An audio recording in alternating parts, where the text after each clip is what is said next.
हरि ओम नमो भगवते वासुदेवाय नमः। ओम नमो भगवते लोकनाथाय नमः। लोकनाथम ब्रह्मचारी जुगेश्वरम आत्मरुग सुख दुख तापवैश्च शांति प्रदाकरम नमो नमः। यदा यदा जमैश्य ग्लानि भवति भारतम ঐক্যকামনাঙ্গা ধর্মৈশ্য ততত্তনাঙ্গে সৃজনা হৈমম। রনে বনে জলে জঙ্গলে যখন যেখানে বিপদে পড়িবে লোকনাথে বাবার কথা স্মরণ করিবে, লোকনাথে বাবা বিপদ থেকে রক্ষা করিবেন। ওম নমঃ ভগবতে লোকনাথায় নমঃ। ओम नमो बृहते सच्चरित्र गरुड़ पुराण की जय। उत्तरखंडे गद्यांशम लुमहर्षण कथन जैनिक मुनि व्यासदेव यहाँ के स्वप्रणीत समस्त पुराण शिक्षा दान करें। सुमधुर वाक्येर द्वारा इनी श्रुतवर्गेर लोमहर्षण अर्थात रोमांचन जन्माइतेन, ताई इहार नाम लोमहर्षण। इनी पूर्व जन्मे दिविद नामक बानर छिलेन। त्रेताय इनी लक्ष्मणेर काछे बर प्रार्थना करें तार हस्ते निधनर जन्य। परजन्मे लक्ष्मण बलराम रूपे नैमिषारण्ये 60,000 ऋषिर सम्मुखे पुराण बक्तृताकाले ताके सम्मान ना देखानोर जन्य एकटी मात्र कुश द्वारा लोमहर्षणके बध करें। इहार पुत्र उग्रश्रवा सुतमुनि शकुनी गांधार राज सुबलेर कनिष्ठ पुत्र दुर्योधनादिर मामा। इनी मने मने कुरु वंश के विनाश करवार जन्य तादेरके आरो अधर्म अर्थात पापेर पथे ठेले देवार जन्य पिता सुबलेर अस्थि द्वारा निर्मित অক্ষ ক্রীড়ার গুটি তৈরি করে সেই গুটিকে যা বলতেন তাই হয়ে যেত। এইভাবে পাণ্ডবগণকে হারিয়ে বনবাসে পাঠাবার চক্রান্ত করেন। কুরুক্ষেত্রের মহাসমরে ইনি অষ্টাদশ দিবসে সহদেবের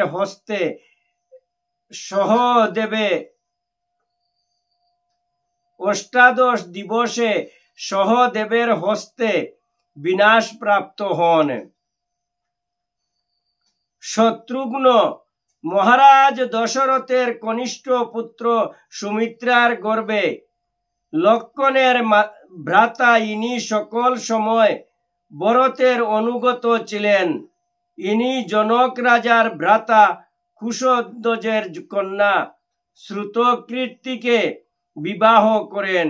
ইনি শ্রীরামচন্দ্রের আদেশে লবণ দৈত্যিক বিনাশ করেন। তারপর রামেরই আজ্ঞাক্রমে রাক্ষসের মধুবন বিধ্বস্ত ও তথায় মথুরাপুরী নির্মাণ করেন। ইনি পুত্রদ্বয় সুবাহ ও শত্রুঘাতীর হস্তে তাহার শাসনভার অর্পণ করেন। অনন্তর ইনি শ্রীরামের সহিত সুরসী নদীতে যুগ বলে অনুত্যাগ করেন। সম্বল গ্রাম কলিকালের শেষ ভাগে এই গ্রামে বিষ্ণু যশায় গৃহে ভগবান কল্কি আবির্ভূত হবেন। শাক একটি দ্বীপ বিশেষ। এই দ্বীপের অধিপতি প্রিয়ব্রতের পুত্র বৈব্য। শালগ্রাম গণ্ডিক শিলা কীট ছিদ্রত বিষ্ণু মূর্তি স্বরূপে শিলাখণ্ড বিশেষ। ইহার চিহ্ন ও ছিদ্র অনুসারে ভিন্ন নামের হয়। শালগ্রাম শিলা সম্পূর্ণ কইলে শিলাস্পর্শ কইলে একবার কোটি জন্মার্জিত পাপ হয় চারকার। মাধব কেশব হরি মধুসূদন ত্রিবিক্রম পদ্মনাভ শ্রীধর প্রভৃতি নামধারী হয়। শিবরাত্রি এই ব্রতে ফাল্গুন মাসের কৃষ্ণা চতুর্দশী তিথিতে উপবাস ও জাগরণ এই ব্রতের বিধান। এই ব্রতী কখনো নরকে গমন করেন না। উক্ত তিথিতে শিব পূজিত হয়ে ভুক্তি মুক্তি দান করেন। শিশুপাল মণি বৈদুর্য মণির বিজাতীয় ইহা অতিশয় লঘু। শিশুপাল চেদিরাজ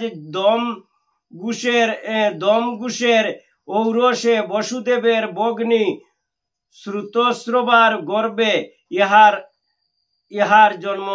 ইহাকে শ্রীকৃষ্ণই বধ করেন। ইহা জানিতে পারিয়া ইহার মাতা শ্রীকৃষ্ণকে ইহার শত অপরাধ ক্ষমা করতে অনুরোধ করেন। শ্রীকৃষ্ণ স্বীকৃত হন। শিশুপাল জরাসম্বন্ধের অনুগত ছিল। জরাসম্বন্ধ কৃষ্ণোদ্দেশী থাকায় শিশুপাল ও কৃষ্ণোদ্দেশী হয়। জরাসম্বন্ধের অনুরোধে ভীষ্মরাজ শিশুপালের সহিত নিজ কন্যা রুক্মিণীকে বিবাহ দিতে রাজি হন। সেই কথা মতো শিশুপাল বর বেশে বিদর্ভ নগরে উপস্থিত হইলে শ্রীকৃষ্ণ রুক্মিণীর ইচ্ছা অনুসারে সহসা বিবাহ বাসরে উপস্থিত হয়ে আর রুক্মিণীকে হরণ করেন। সে কারণে শিশুপালকে বিশেষভাবে লজ্জিত হয়ে গৃহে ফিরিতে হয়। আর পাণ্ডবগণের রাজস্ব যজ্ঞকালে শিশুপাল শ্রীকৃষ্ণের বিরুদ্ধে বহু অপমানজনক কথা বলে শতাধিকে অপরাধ করলে শ্রীকৃষ্ণ সুদর্শন চক্রের দ্বারায় ইহার শিরচ্ছেদ করেন। শীতাতপে ঠান্ডা ও উত্তাপে শুচি পবিত্র অগ্নির এক পুত্রের নাম সুত। দূষিত বায়ুর দ্বারা কপ পিত্ত রক্ত দোষযুক্ত হইলে শিরা বহির্ভাগে আনিয়া গতিরোধ করে, তারপর ত্বক মাংসে আক্রমণ করে। তখন সেই ত্বক আর মাংস উচ্চ দৃঢ় হয়। এই অবস্থাকে সুত বলে। ব্যাধি আক্রমণের পূর্ব হতে দেহের উষ্ণতা বাড়ে। শিরা সকল ক্রমশ প্রসারিত হয়। শিরের গুরুতা বর্ধিত হয়। নব উপদ্রবহীন সুত সাধ্য হয়। তার বিপরীত হইলে অসাধ্য। শ্রবণা দ্বাদশী ব্রত। একাদশী ও দ্বাদশী তিথিতে যদি শ্রাবণা নক্ষত্রের সম্মিলনে হয়, তাতে শ্রীহরির পূজা করিলে অক্ষয় পুণ্য হয়। কাশ্য পাত্র স্ত্রী সম্ভোগে অসত্য কথা বলা শ্রবণা দ্বাদশী ব্রতে অবশ্যই বর্জন করবে। ভাদ্র শুক্লা দ্বাদশী শ্রবণা নক্ষত্রে মহা দ্বাদশী নামে খ্যাত। এই দ্বাদশীতে উপবাস করলে মহাপুণ্য হয়। শ্রীক্ষেত্র পুরী ধাম জগন্নাথ ক্ষেত্র। শ্রুতি বেদ ক্ষত্রিয় বেদ ব্যাধি ব্রাহ্মণ শ্বেতদ্বীপ চন্দ্রদ্বীপ জন্মাসে 6 মাসে সংগৃহীতে হিরণ্য কৌশুপুর ঔরসে কয়াদুর গর্ভের এক পুত্র প্রহ্লাদের ভ্রাতা। সপিণ্ডকরণ প্রেতত্ব মোচনের উদ্দেশ্যে শ্রাদ্ধ।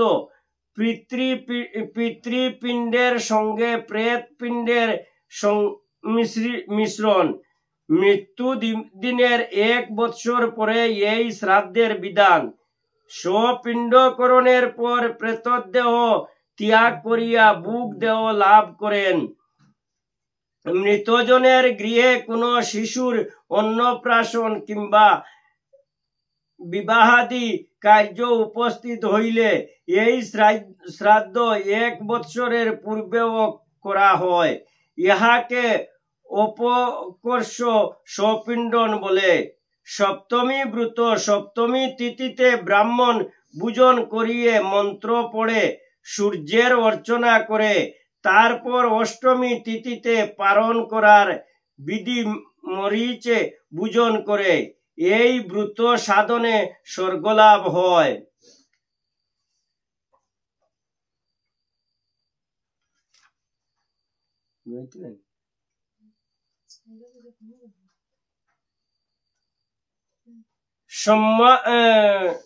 সন্মাজনী জাটা সরস্বতী বাক বেদী ব্রহ্মার বদন হতে সৃষ্টি বিষ্ণুর পত্নী বিদ্যার অধিষ্ঠাত্রী দেবী সরস্বতী নামে এক নদী প্রয়াগের ত্রিবেণীতে গঙ্গা যমুনার সহিত মিলিত হয়েছে। সরয়ু কৈলাস পর্বতের মানস সরোবর হতে উৎপন্না। ইহারই এক তীরে অযোধ্যা নগর। শ্রীরাম ভরত ও শত্রুঘ্ন লীলা সাঙ্গের জন্য এই নদীতে অবতরণ করিয়া যুগ বলে দেহত্যাগ করেন। সেই সময় শ্রীরামের অনুগামী বহু লোক সরযুতে আপন আপন দেহ বিসর্জন করেন।